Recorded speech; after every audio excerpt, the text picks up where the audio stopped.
মধ্যরাতে হঠাৎ চোখ খুলে গেলে আল্লাহ তাআলার দুইটি নাম পড়ুন, তারপরে ফলাফল দেখবেন আপনি নিজে অবাক হয়ে যাবেন। মধ্যরাত, এই রাতটা হচ্ছে রাতের শেষ অংশে যদি আপনার চোখ খুলে যায় তাহলে মনে করবেন আল্লাহ তাআলা আপনাকে সফলতার দ্বার প্রান্তে পৌঁছে দেওয়ার জন্য আপনার চোখটাকে খুলে দিয়েছেন। কিন্তু দুঃখজনক হলেও সত্য, আমরা অনেকেই রাতের বেলা হঠাৎ করে চোখ খুলে গেলে অথবা ঘুম ভেঙে গেলে কিন্তু আমরা আল্লাহকে স্মরণ করি না। এই সময়টা হচ্ছে সবচেয়ে গুরুত্বপূর্ণ সময়।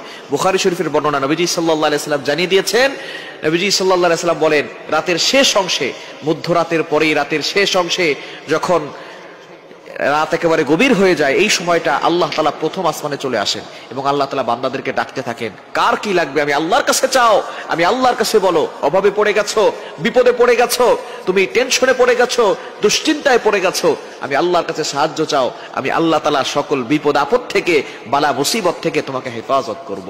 সুতরাং আল্লাহ নিজে এসে ওই সময় বান্দাদেরকে ডাকতে থাকেন। মুয়াজ্জিন 5 বার প্রতিদিন মানুষকে ডাকে, হাইয়া আলাস সালাহ, হাইয়া আলাল ফালাহ, কাম টু দা সাকসেস, সফলতার দিকে আসো, কল্যাণের দিকে আসো। কিন্তু একটা সময় এমন আছে যেই সময় আল্লাহ নিজে বান্দাদেরকে ডাকতে থাকেন। এই সময়টা হচ্ছে মধ্যরাতের পরে রাতের শেষ অংশে। এই সময়গুলোতে, এই সময় যদি আপনার চোখ খুলে যায়, আপনি এই আমলগুলো করতে দেরি করবেন না। আপনার ওযু করার দরকার নাই, ওই অবস্থায় আপনি আমলটি করবেন। আল্লাহ তাআলা দুইটি নাম পড়বেন 11 বার করে। কয়বার?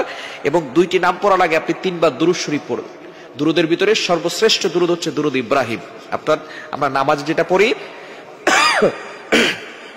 এই দুরূদটি বেশি বেশি পড়ার চেষ্টা করবেন।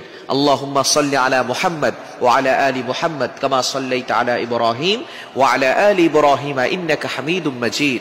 আল্লাহুম্মা বারিক আলা মুহাম্মদ ওয়া আলা আলি মুহাম্মদ কামা বারাকতা আলা ইব্রাহিম ওয়া আলা আলি ইব্রাহিম ইন্নাকা হামিদুম মাজিদ।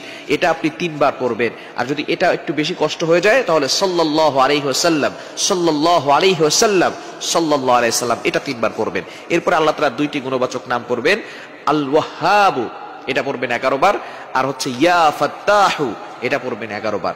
এই দুইটি নাম পড়ে আপনি আল্লাহর কাছে দোয়া করবেন, দেখবেন আল্লাহ তাআলা আপনার সকল চাওয়া পাওয়াগুলো কবুল করবেন, আপনার নেক আশাগুলো আল্লাহ তাআলা কবুল করবেন।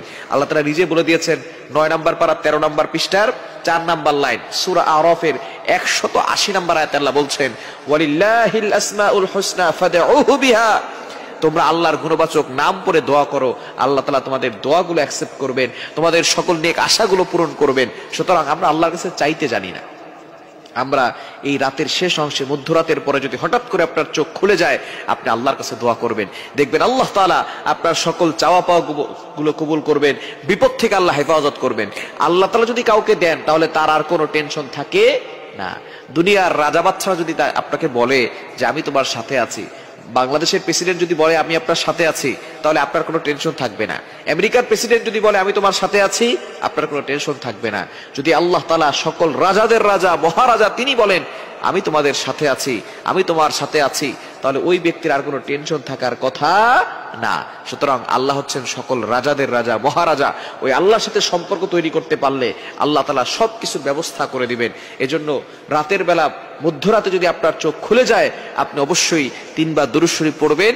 এরপরে আল্লাহ তাআলার দুইটি গুণবাচক নাম আল ওয়াহ্হাবু, ইয়া ফাত্তাহু, এগুলো 11 বার করে পড়ে আল্লাহর কাছে দোয়া করবেন। আল্লাহ তাআলা সবকিছুর ব্যবস্থা করে দিবেন।